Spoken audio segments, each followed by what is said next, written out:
चार important doubt हर एक NEET aspirant के मन में होता है कि कौन से बुक से पढ़ें, कैसे नोट्स बनाएं और कहां से नोट्स बनाएं, कहां से डाउनलोड करें, हमारा टाइम टेबल कैसा होना चाहिए पढ़ने का, और हम कौन से इंस्टीट्यूट को ज्वाइन करें, ऑफलाइन करें, ऑनलाइन करें, ब्रांडेड इंस्टीट्यूट करें।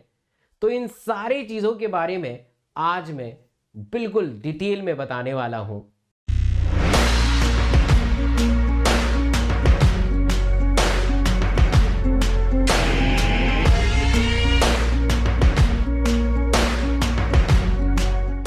मैं हूं doctor S K Singh. I done my MBBS from Maulana Azad medical college. और सबसे पहले स्टार्ट करते हैं कि बुक्स के बारे में। तो बुक्स आपको कौन सी पढ़नी चाहिए।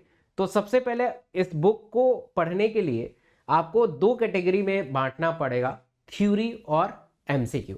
तो थ्योरी के लिए सबसे बेहतरीन बुक है एनसीईआरटी।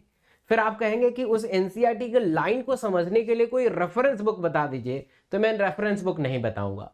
आप उस लाइन को समझने के लिए YouTube पे बेहतरीन टीचर हैं, आप उनकी मदद ले सकते हैं। या आप लास्ट में जो मैं डिस्कस करूंगा कि कौन सा इंस्टीट्यूट ज्वाइन करना है, उस इंस्टीट्यूट के जो टीचर हैं उनसे मदद ले सकते हैं।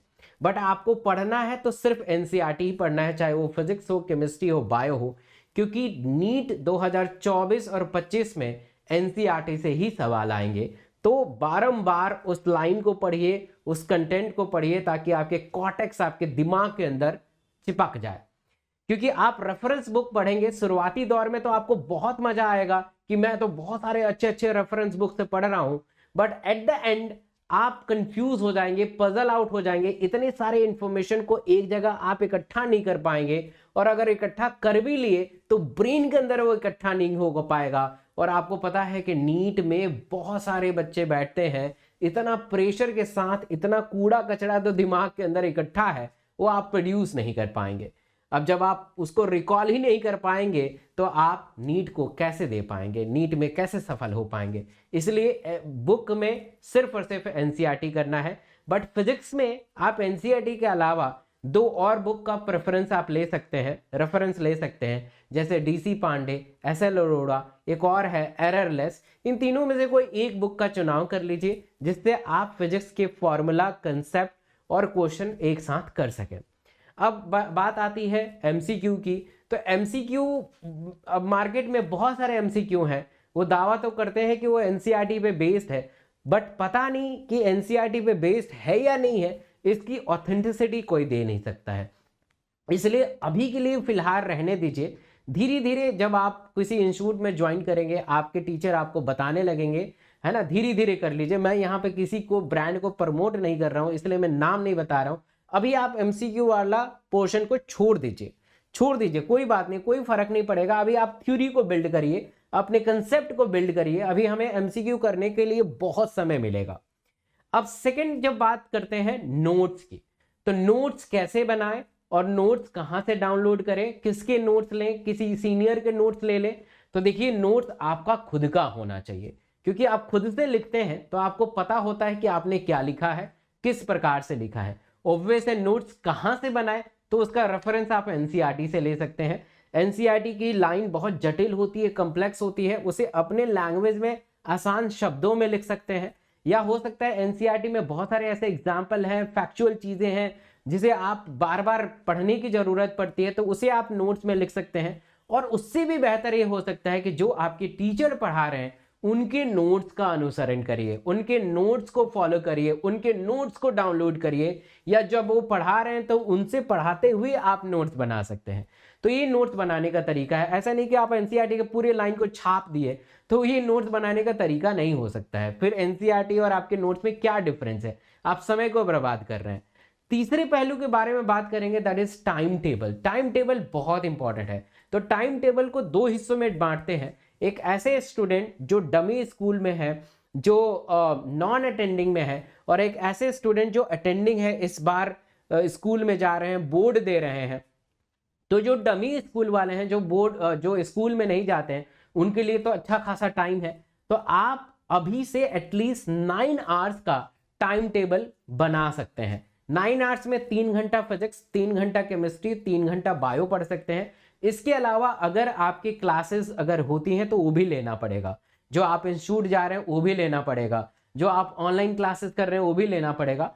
तो इस 9 आवर्स को थोड़ा और सिंक्रोनाइज कर सकते हैं, छोटा कर सकते हैं, 6 घंटे में तब्दील कर सकते हैं। 2-2 घंटा, 2 घंटा फिजिक्स, 2 घंटा केमिस्ट्री, 2 घंटा बायो, 6 घंटा आपका सेल्फ स्टडी रहेगा और 6 से 7 घंटा आपका इंस्टीट्यूट और कोई ऑनलाइन ऑफलाइन क्लासेस रहेंगी। ये बहुत ही ग्रेट कॉम्बिनेशन है और इसी को पूरी साल अगर मेंटेन करेंगे तो मेरा दावा है आप 700 प्लस स्कोर करेंगे। बट कोई कर नहीं पाता है, वो सुन तो लेते हैं पर 1-2 दिन तक मैनेज करते हैं, फिर धीरे धीरे उस सीक्वेंस से बाहर चले जाते हैं। तो इस वीडियो को महज सुनना नहीं है, ये जिंदगी के अंदर उतारना है, इसको शामिल करना है और पूरे एंड तक रखना है, तभी आप बेहतर कर पाएंगे। तो 6 घंटा सेल्फ स्टडी और 6 घंटा आप ऑनलाइन ऑफलाइन जो भी इंस्टीट्यूट में जा रहे हैं वहां से जो भी टीचर आपको पढ़ा रहे हैं वहां पढ़ना है। अब बात आती है जो स्कूल गोइंग बच्चे हैं, जो सुबह स्कूल जाते हैं या शाम का शिफ्ट है वो करते हैं, तो 6 से 7 घंटे तो स्कूल में ही लग जाते हैं और फिर उसके बाद बहुत सारी क्लासेस होती हैं, उनको इंस्टीट्यूट भी जाना होता है या ऑनलाइन क्लासेस होती है, उनके लिए क्या विकल्प है। तो जो स्कूल गोइंग स्टूडेंट है या कॉलेज गोइंग स्टूडेंट है, मैं हमेशा से उनको कहता हूं कि आप ऑनलाइन इंस्टीट्यूट का सहारा ले सकते हैं, क्योंकि आप ऑफलाइन सैटरडे संडे जाएंगे, पूरा दिन स्कूल जाएंगे तो इसमें आप पजल आउट हो जाएंगे। ऑनलाइन करिए जिसमें आपका टाइम बचेगा और बेहतर कर पाएंगे। और एक आपके पास समय नहीं है तो स्कूल में ही बेहतर करिए, स्कूल में ही आप अटेंटिव रहिए, जो स्कूल में पढ़ाया जा रहा है उसको ध्यान से सुनिए, क्योंकि वो भी एनसीईआरटी ही है और एनसीईआरटी से सवाल आते हैं। तो कहीं ना कहीं आपके लिए वो 6 घंटा जो लोग सेल्फ स्टडी कर रहे हैं डमी वाले, वो आप 6 घंटा अपने स्कूल में अटेंटिव होकर सुनिए, टीचरों को अच्छे से करिए और घर पे आके 1 या 2 घंटा, क्योंकि आपके पास ज़्यादा समय बचता नहीं है, तो 1 घंटा 2 घंटा कर सकते हैं और बाकी आपकी ऑनलाइन ऑफलाइन क्लासेस जो है वो कर सकते हैं। अब लास्ट में आपका डाउट है कि कौन सा इंस्टीट्यूट का चयन करें, ऑनलाइन करें, ऑफलाइन करें या सेल्फ स्टडी करें। तो जो सेल्फ स्टडी वाले बच्चे होते हैं वो बच्चे होते हैं जो 1 साल 2 साल ड्रॉप कर चुके होते हैं, जो पहले किसी इंस्टीट्यूट में जा चुके होते हैं, उनके पास सारा मटेरियल है, उन्होंने समझा है कि नीट को क्रैक करने के लिए क्या चीज़ की ज़रूरत है, तो वो तो सेल्फ स्टडी कर सकते हैं। बट आप पहली दफ़ा नीट दे रहे हैं और तो आपको कोई ना कोई इंस्टीट्यूट ज्वाइन करना ही चाहिए। मैं ये नहीं कह रहा हूँ बहुत बड़ा इंस्टीट्यूट ज्वाइन कर लीजिए जिसमें 1.5 लाख 2 लाख रुपए लग रहे हैं, मैं किसी को प्रमोट नहीं कर रहा हूँ, बट आपको इंस्टीट्यूट का मतलब ये होता है कि ताकि एक रिदम मेंटेन हो सके, जो आपके अंदर डाउट है वो डाउट आप अपने टीचर से डिस्कस कर सकें। और ये बहुत जरूरी है क्योंकि आपके स्टेज में और आपके एज में इंस्टीट्यूट ज्वाइन करना इंपॉर्टेंट है। अब बात आती है ऑनलाइन या ऑफलाइन, तो आप देख रहे हैं कि अभी का जो समय है बहुत सारे लोग ऑफलाइन इंस्टीट्यूट प्रेफर कर रहे हैं, ठीक है, और ऑनलाइन भी प्रेफर कर रहे हैं। बट हमेशा से मैं ये कहता हूं कि आप ऑनलाइन प्रेफरेंस बढ़ाइए, क्योंकि देखिए ऑनलाइन और ऑफलाइन में टीचर सेम है। और रही बात डाउट की, जैसे आप रहते हो कि टीचर सामने रहेगा और मैं डाउट पूछूंगा, ऐसा वो फीचर होता नहीं है। आप किसी भी इंस्टीट्यूट में जाके देखिए तो आपको 100-150 के साथ आपको बैठना पड़ेगा और आप मतलब शर्म के मारे अपने डाउट को पूछ नहीं सकते हैं। और मुझे ज़्यादा पसंद नहीं है, क्योंकि आप जाते हैं आते हैं, समय का बर्बाद होता है, किसी दूसरे शहर में जाएंगे बहुत पैसा लगेगा। तो कम टाइम में और कम पैसों में आप ऑनलाइन का सहारा ले सकते हैं। अगर आप मेरे गाइडेंस में पढ़ना चाहते हैं तो आप मेरे से अनअकैडमी में पढ़ सकते हैं। मैंने बहुत सारे बच्चों को डॉक्टर बनाए हैं पिछले 10 सालों में और बारी अब आपकी होने वाली है। तो अगर आप मेरे गाइडेंस में रह के आप डॉक्टर बनना चाहते हैं, मेरे गाइडेंस में पढ़ना चाहते हैं, तो आप निश्चित ही रूप से डॉक्टर बनेंगे।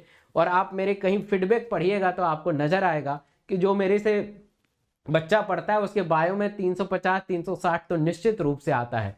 मेरे एक बैच आने वाला है और मेरे बैच आते रहता है, हालांकि ये 20 अप्रैल से अब कमिंग बैच आ रहा है। जो अनअकैडमी के बड़े एजुकेटर हैं वो मेरे बैच में पढ़ा रहे हैं और मेरे एक कोड होता है, that's code is doctor SK Singh, जो हर वर्ड कैपिटल लेटर होता है DRSK सिंह। अगर ये कोड लगा देंगे, डिस्काउंट कोड लगा देंगे, तो आपको 10 से 20% का छूट मिलेगा और आप मेरे गाइडेंस में आ जाएंगे। इस कोड को लगाने के बाद स्क्रीनशॉट 9560784218 पे शेयर कर दीजिएगा, ताकि मैं आपको अपने एक्सक्लूसिव टेलीग्राम ग्रुप में ऐड करूं और आपका सिलेक्शन सुनिश्चित कर सकूं। तो अगर आप ऐसा करते हैं तो आप बेहतर करेंगे। And all the very best. Thank you.